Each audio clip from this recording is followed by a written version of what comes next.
program prioritas dari Kemdikbudristek, di mana pada angkatan 1 tahun lalu itu kita sudah mengadakan seleksi ya Pak ya untuk sekolah-sekolah penggerak ini menjadi gitu, awalan tempat untuk mengimplementasikan si kurikulum ini ya Pak ya.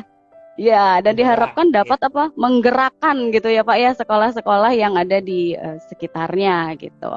Nah, kenapa kita ambil tema sekolah penggerak Provinsi Banten bergerak dan menginspirasi ini karena bertepatan dengan mulainya sekolah penggerak angkatan 2 ya Pak Gozi ya.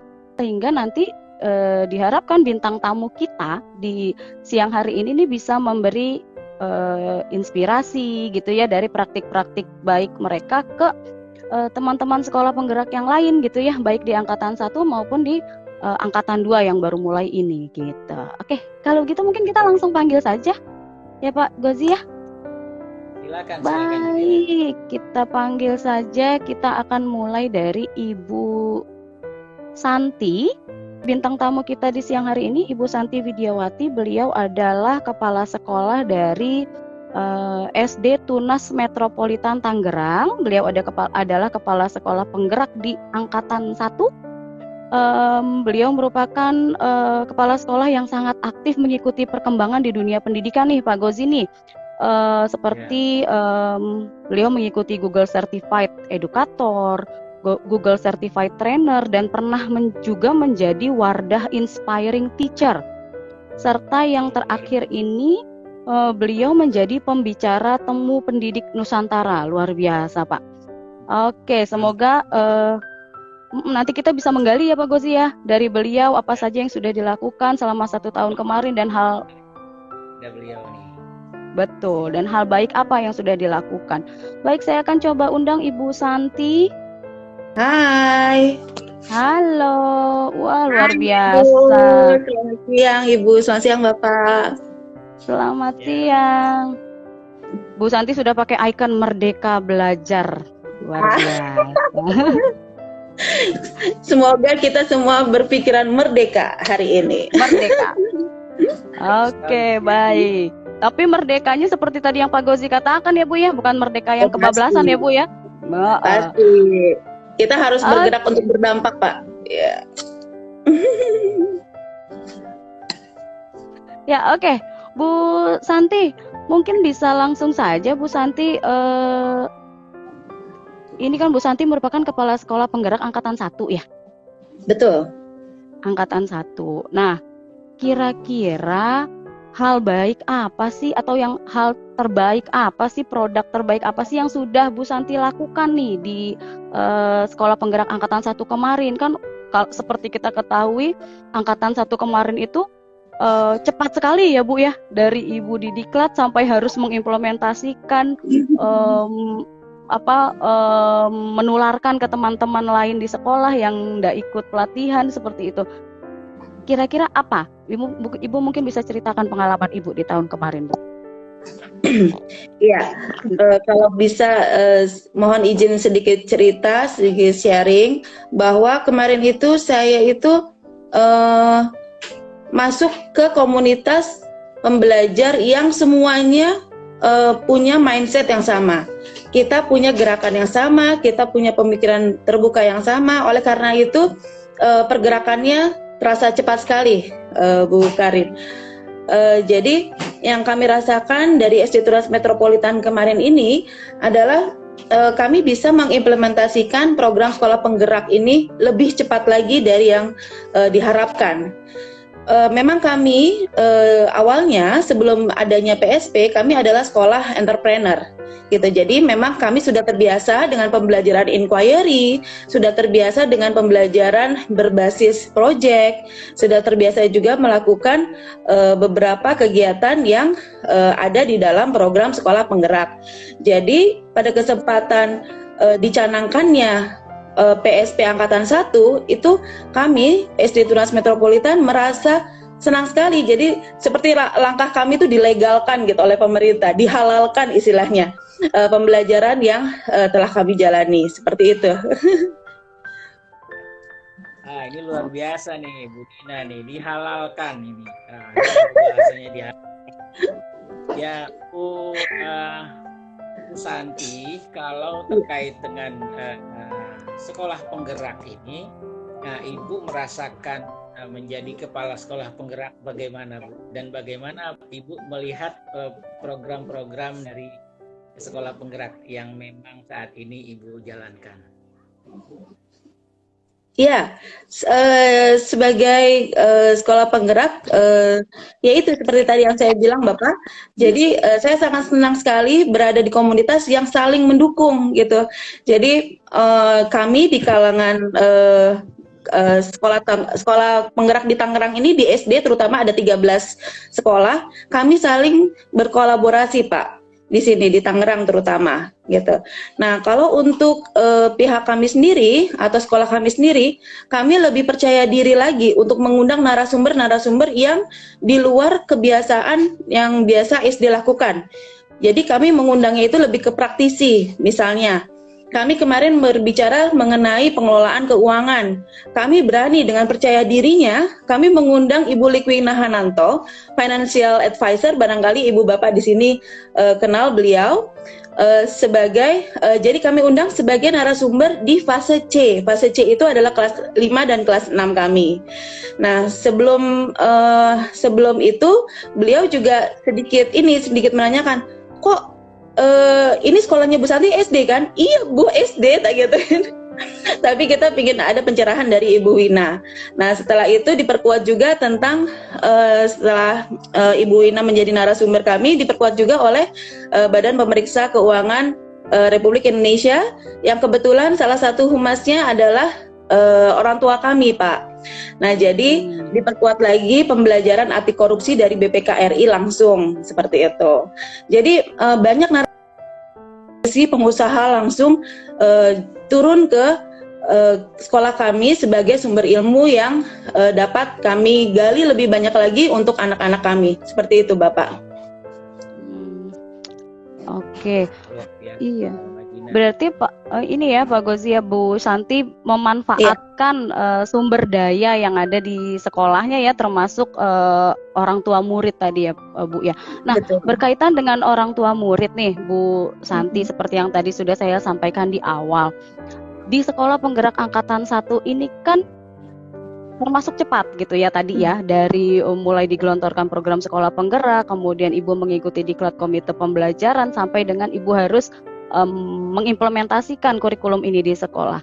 Bagaimana caranya Ibu mensosialisasikan kepada warga sekolah begitu ya, termasuk orang tua murid di dalamnya gitu ya, bahwa kita akan mengimplementasikan kurikulum baru gitu di dalam waktu yang singkat. Nah, ini mungkin nanti bisa ditiru nih Bu sama teman-teman sekolah penggerak di angkatan 2 dalam hal mensosialisasikan program sekolah penggerak ini. Iya. Ya, terima kasih Ibu. Jadi seperti tadi yang saya sampaikan, sekolah kami memang sudah menjalankan program seperti ini sebelumnya, gitu. Tapi namanya berbeda. Programnya ala kami, gitu. Maksudnya sekolah entrepreneur. Nah, setelah kami sampaikan kami terpilih menjadi sekolah penggerak, orang tua sangat amat mendukung sekali, gitu. Jadi kami itu awalnya banyak meminta keterlibatan orang tua, bukan hanya orang tua saja, tapi perusahaannya. Jadi kita gali aset kita, Bu. Kalau ilmu PSP-nya itu aset ya, orang tua adalah aset. Jadi kita gali kira-kira profesi apa yang bisa mendukung sumber ilmu anak ya, gitu, seperti itu. Jadi kita sangat melibatkan. Nah, akhirnya di tahun kedua ini mereka berlomba-lomba. Kalau mereka nih dapat webinar atau ilmu baru dari perusahaannya, dia pasti langsung membicarakan ke kita gitu, misalnya aku kemarin baru dapat ilmu ini, bisa nggak ya aku share ke anak-anak? Oh bisa Ibu, oke, kita rapat sebentar Ibu. Langsung kita Zoom meeting bertiga, biasanya dengan wali kelasnya, lalu kita bicarakan dengan wali kelas fase yang bersangkutan, lalu kita langsung appointment, buat janji kapan beliau bisa isi di sekolah kami. Seperti itu tuh Bu. Jadi yang bergerak itu bukan hanya gurunya saja, tapi yang bergerak sekarang justru orang tua dan lingkungan sekitar kami juga mendukung. Alhamdulillah. Jadi terima kasih banyak atas kesempatan yang diberikan kepada SD Trans Metropolitan menjadi angkatan pertama, seperti itu. Oke, Oke, Ibu Santi ini kelihatannya mantap ini. Sebelumnya sudah punya sinergitas dengan berbagai lembaga. Nah, Iya. boleh jadi bisa ceritakan juga ya, bagaimana Ibu merencanakan ketika Ibu sudah diangkat atau disahkan tadi menjadi sekolah penggerak, lalu buat perencanaan dan sampai kemudian Ibu bisa mengimplementasikannya secara baik. Bisa Ibu share kepada kita semua ilmunya, Bu? Silakan, Bu. Iya, jadi kalau untuk pembelajaran itu pembelajaran kami memang sudah terbiasa tidak berdasarkan buku gitu, karena kan memang guru-guru sudah terbiasa resource-nya itu open resource gitu. Jadi anak-anak pun juga sudah terbiasa untuk bereksplorasi dengan 5 tahapan inquiry yang kita biasa jalankan. Yang kita rencanakan dan sedikit eksplorasinya lebih dalam lagi itu adalah kegiatan P5 atau proyek penguatan pelajar Pancasila. Nah, di situ di P5 ini betul-betul kami duduk bareng dengan siswa dan dengan guru gitu. Nah, siswa ini kita libatkan sebagai pengambil keputusan. Jadi banyak hal-hal yang lebih liar lagi pemikirannya daripada yang orang dewasa pikirkan gitu. Jadi sebenarnya simple. Waktu semester 2 kita berbicara tentang kebinekaan global. Kita bicara kebinekaan global dan Bhinneka Tunggal Ika. Nah, mereka cuma nanya gini, Miss, orang gila itu kenapa sih? Cuma satu pertanyaan itu. Nah, dari situ kita bisa kulik dari situ. Dari situ akhirnya, ini anak-anak nggak tahu nih soal mental health, mental illness itu nggak tahu gitu. Kesehatan mental dia nggak tahu. Akhirnya kita cari tahu mana sih yang bisa support kita, ilmu narasumber mana yang kita bisa datangkan ke sekolah kita untuk berbagi tentang pertanyaan yang sesimpel tadi. Seperti itu, Pak. Ini kalau melihat peluang, rupanya Ibu ini sudah jagonya melihat peluang. Jadi ini dari mulai narasumber, kemudian bagaimana mencari mitra, ini luar biasa Mbak Dina ini. Ini perlu inspirasi tularkan ini kepada sekolah-sekolah penggerak lainnya. Iya, ya itu tadi yang sudah saya katakan juga ya Pak ya, dan Bu Santi sudah tegaskan juga bahwa yang bergerak bukan hanya gurunya. Gitu ya, dan Bu Santi ini istilahnya merespon semua ide-ide liar tadi ya, termasuk dari siswa.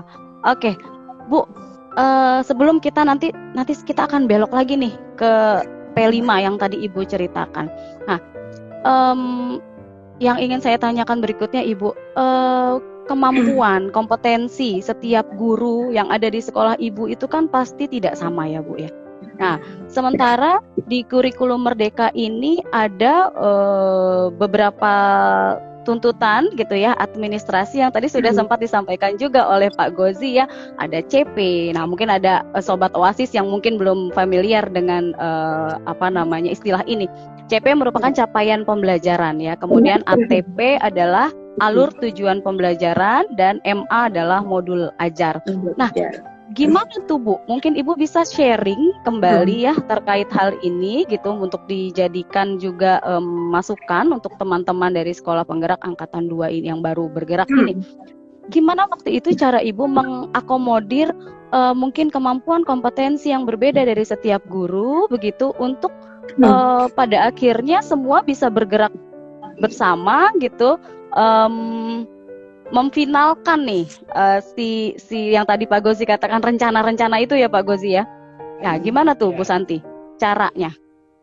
Bu Santi sebagai seorang kepala sekolah penggerak angkatan 1 pada waktu itu. Iya. Pada saat itu memang administrasi, kalau kita bilang tuntutan administrasi ya.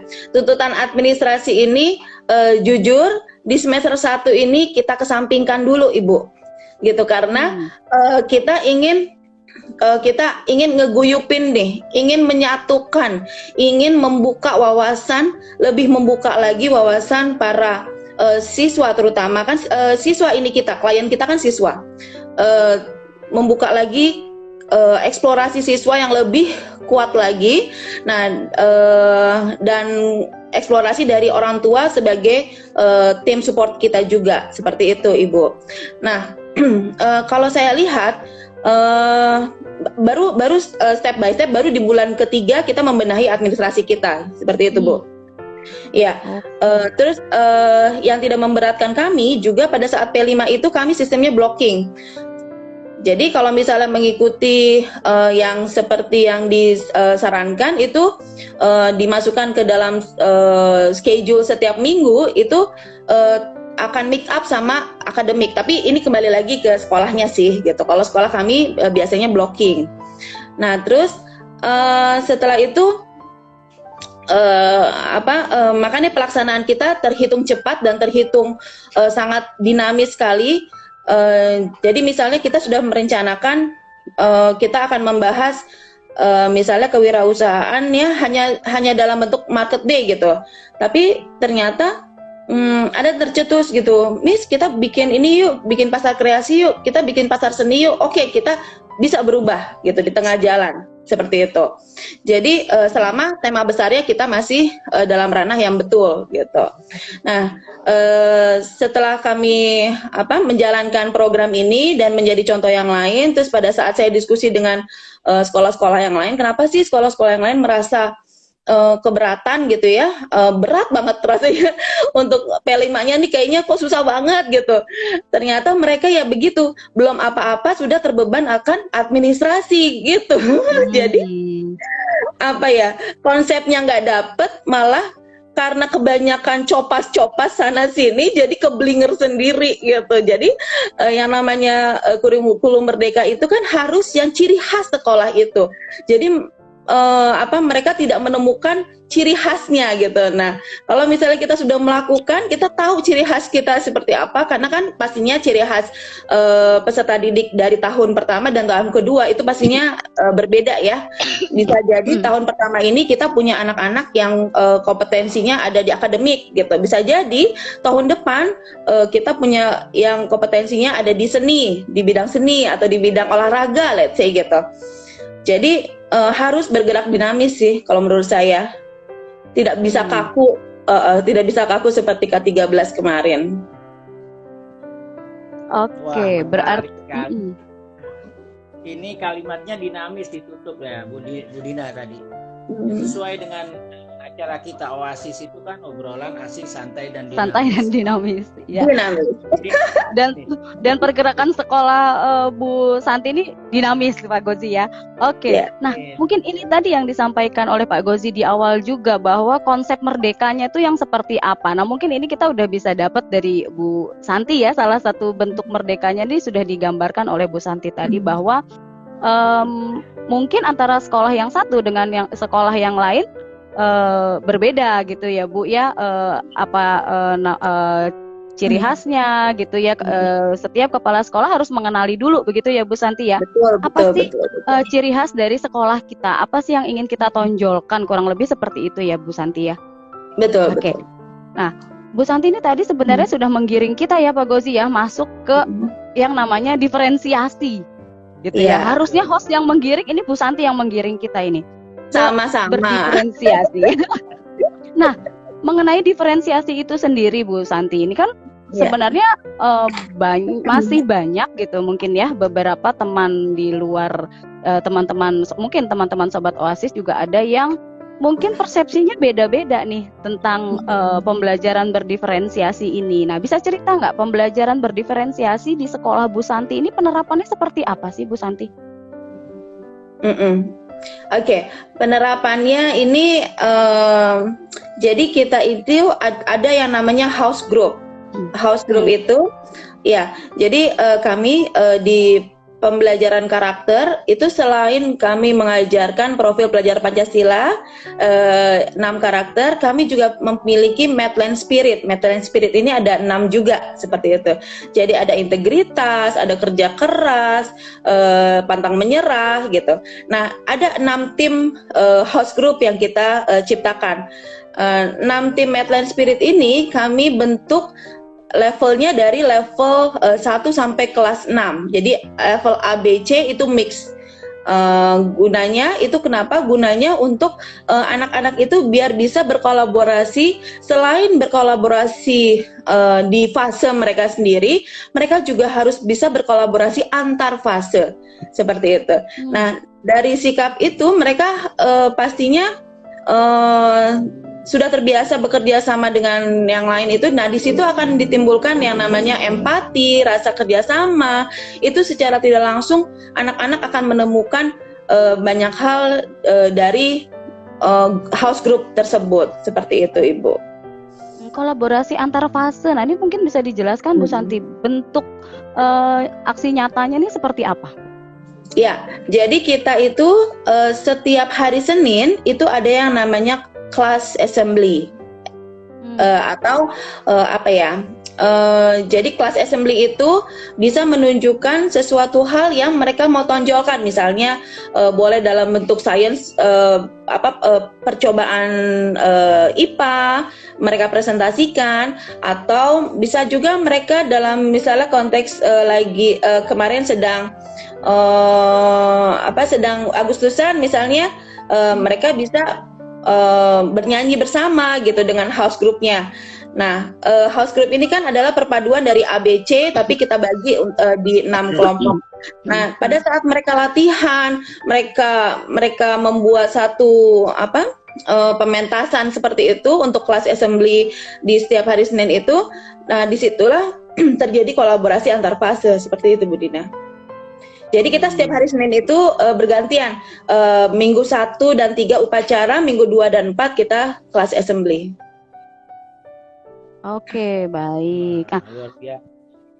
Terkait dengan masalah bagaimana kolaborasi antar fase ini terkait juga dengan bagaimana pengajarnya nih. Ini kan kalau bicara diferensiasi itu, Bu, ya, Bu Santi, pasti diferensiasi itu kan ada diferensiasi metode, diferensiasi produk, dan juga boleh jadi ada diferensiasi paradigma nih. Paradigma nih. Nah, Ibu bisa kami tahu nih, bagaimana Ibu mengelola paradigma yang mungkin di tengah-tengah di sekolah Ibu ini mindset mungkin belum guyup sekali, belum 100%. Ini bagaimana Ibu mengelolanya? Silakan. Maaf, agak putus-putus Pak. Tadi bagaimana pertanyaannya? Ada salah satu mungkin ya di antara diferensiasi itu kan ada diferensiasi metode, bagaimana metodenya beda-beda ya, karena melihat kepada anaknya yang berdiferensiasi juga. Nah, itu terkait dengan gurunya kan, terkait dengan bagaimana gurunya, SDM-nya. Nah, SDM punya paradigma tentang penggerak, tentang kurikulum merdeka dan implementasinya yang mungkin mindsetnya belum 100% sama. Nah, bagaimana Ibu mengelola ini guru Ibu? Oke. Ya, makasih Bapak. Jadi alhamdulillah tim kami adalah tim yang terbaik. Kepala sekolah itu bukan apa-apa kalau tidak ada tim yang terbaik juga ya. Pastinya sekolah kami bagus itu karena pengajarnya bagus gitu. Diferensiasi paradigma itu atau diferensiasi di antara guru itu pastinya ada. Tapi kami sering melakukan refleksi, Pak. Jadi kita harus menyatukan suara, satu hati satu suara. Kami pasti melakukan refleksi itu minimal seminggu sekali. Itu sudah pasti setiap hari Jumat kita jadwalkan. Tapi sekali lagi sekolah kami adalah sekolah yang bergerak secara dinamis gitu. Jadi di mana ada masalah itu tidak menutup kemungkinan kita mengadakan refleksi harian ataupun seminggu sampai 2-3 kali, itu tidak menutup kemungkinan seperti itu gitu. Jadi pasti kalau misalnya setiap masalah kita langsung selesaikan di hari itu juga gitu. Kita harus kumpul, kita harus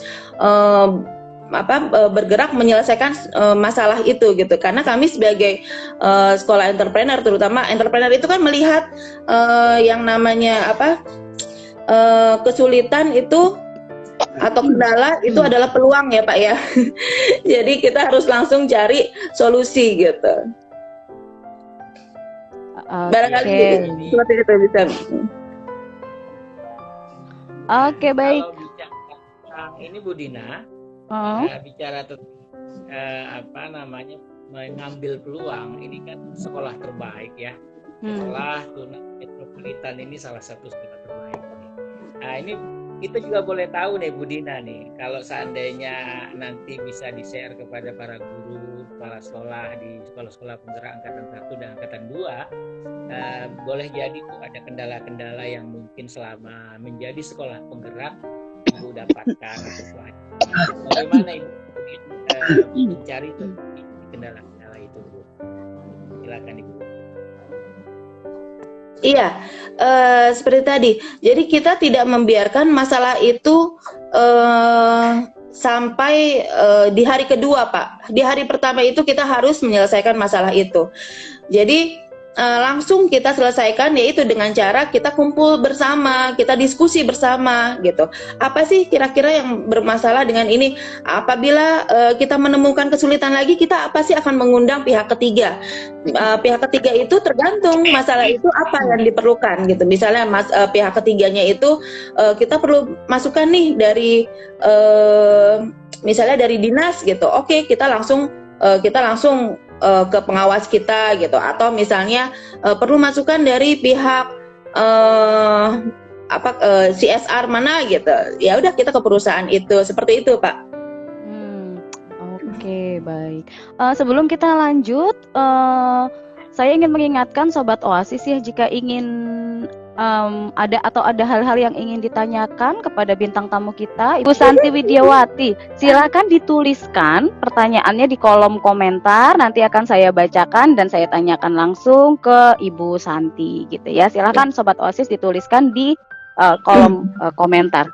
Baik, berarti mungkin Bu Santi bisa saya ada beberapa hal yang bisa saya garis bawahi ya, yang mungkin bisa diambil ilmunya gitu ya oleh sorry ya, ada polusi suara oleh teman-teman di sekolah penggerak angkatan 1, angkatan 2, atau bahkan oleh teman-teman sekolah yang mungkin belum tergabung menjadi sekolah penggerak tetapi sudah melaksanakan implementasi kurikulum merdeka ya Pak Gozi ya, karena sekarang kan ada juga program IKM itu ya. Nah, bahwa pertama menurut Bu Santi tadi, kenali dulu ciri khas sekolah gitu ya Bu Santi ya. Kalau dulu tuh kita ada yang namanya menganalisis gitu ya Bu ya. Nah kemudian manfaatkan aset sekolah, gali lingkungan ya Bu ya, gali aset untuk bisa dimanfaatkan untuk kemajuan sekolah gitu ya Bu ya. Dan itu tadi poinnya adalah guyup tadi ya Bu ya, guyup dan tidak membiarkan masalah berlarut-larut gitu Bu ya. Kurang lebih seperti itu ya Bu Santi ya. Betul. Refleksi ya. Refleksi ya. Oke. Nah, Bu Santi, ini ada pertanyaan dari Bapak, benar Bapak ya, Nur Sudiono 27. Hambatan apa yang dihadapi Bu Santi? Nah, kalau tadi kan Bu Santi cerita ke Pak Gozi belum real ya, kita belum tahu nih sebenarnya apa sih. Nah, mungkin bisa cerita, bisa Ibu menjawab pertanyaan Pak Nur Sudiono ini dengan hambatan yang mungkin selama 1 tahun kemarin Bu Santi rasakan paling berat. Apa ya, Pak Nur ini, makasih Bu Dina. Pak Nur ini kalau tidak salah ini teman saya ini Bu, teman saya di PSP angkatan 1 ini Pak Nur. Oh gitu. Iya, selamat siang Pak Nur. Iya, hambatan yang paling besar ini adalah kita kan banyak sekali kegiatan ya Bu ya, terutama angkatan 1 ini itu nggak ada sama sekali yang namanya libur. Jadi ini teman-teman angkatan 1 saya kasih jempol kalau bisa 3 nih ya. Kita nggak ada libur Sabtu Minggu, apalagi awal-awal kemarin nih Bu, di 6 bulan awal itu betul-betul IHT, terus setelah IHT ada lagi gitu acara lagi. Kita kalau saya pribadi saya tidak masalah dengan implementasinya, tapi hambatannya itu adalah mengenai time management ya terutama gitu. Jadi membagi membagi acara sekolah dengan acara penggerak ini yang harus berbagi. Seperti itu Ibu. Iya, hambatannya di situ sih. Terutama di guru-gurunya gitu. Kalau guru-gurunya mereka membaginya malah lebih berat lagi. Mereka membaginya ke kelasnya malah gitu. Betul. Nah, itu yang itu yang kemarin challenge banget itu di 6 bulan pertama hambatannya. Jadi dalam 1 bulan itu ada PMO, ada coaching, ada gitu ya Bu ya? Betul, kejar-kejaran. Nikmat ya Bu ya. Mau yang mana dulu?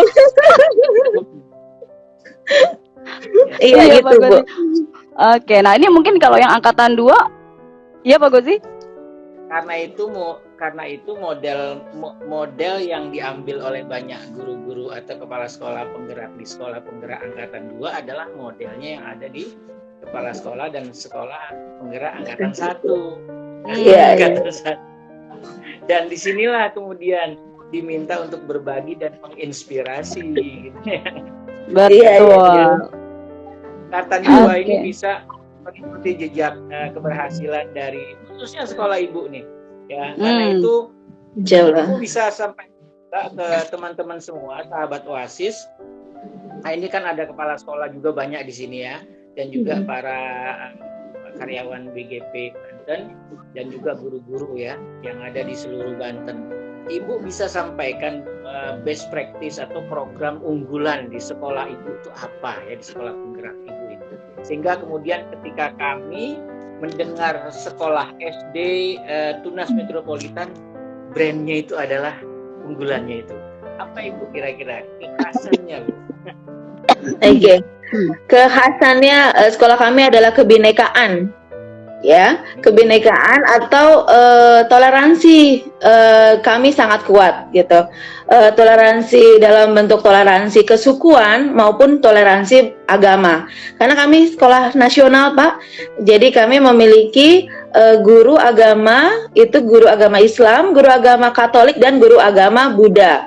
Pada saat IHT ini yang sedikit saya mau ceritakan, IHT ini kita ada 13 sekolah penggerak untuk SD dan hanya 1 guru Katolik yang ada di guru agama Katolik yang ada di KP-nya guru agama gitu. Jadi 1 guru saya guru Katolik dan 12 guru agama Islam gitu. Tapi di situ tidak menemukan kendala gitu, malah suka dijadikan contoh gitu guru saya di dalam komite pembelajaran itu gitu. Nah, terus untuk para siswanya itu alhamdulillah sebelum adanya sekolah penggerak kami sudah pernah diliput oleh koran nasional yaitu Media Indonesia, 2 halaman full di Media Indonesia itu tentang yang namanya toleransi kesukuan. Itu pada saat itu lagi marak yang kasus 0102 waktu itu tahun berapa tuh ya Bu Dina ya, 0102 ya waktu itu. Nah, nggak tahu bagaimana kita menjadi contoh untuk para sekolah di sekolah lain gitu ya. Media Indonesia datang ke kami dan meliput keberagaman yang terjadi di sini, toleransi yang terjadi di SD Tunas Metropolitan. Seperti itu. Jadi kekhasannya kami adalah kebinekaan. Oke, dan itu tadi sudah Ibu angkat juga ya sebab menjadi salah satu tema P5 di sekolah Ibu ya.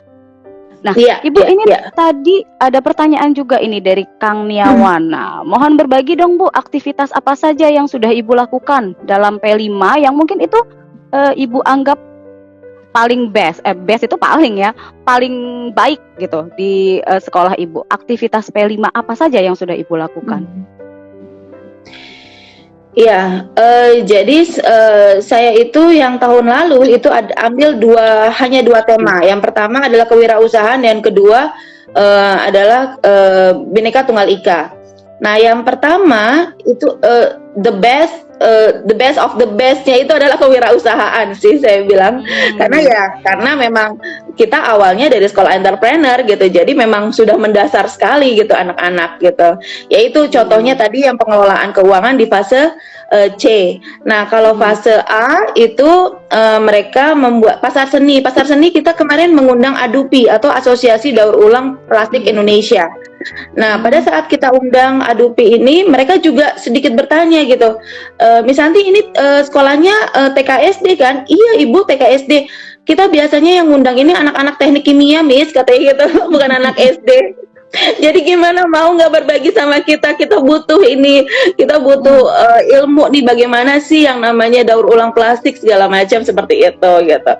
Nah, akhirnya mereka sangat mengapresiasi kemauan kita dan mereka hadir ke kami waktu itu juga Pak Kadis Kepala Dinas Kota Tangerang Pak Jamaluddin juga hadir juga di kesempatan itu dan kita banyak disupport oleh brand-brandnya mereka. Jadi kan Danone di bawahnya Adupi, terus ada Mayora gitu. Sampai direkturnya Mayora juga kasih kita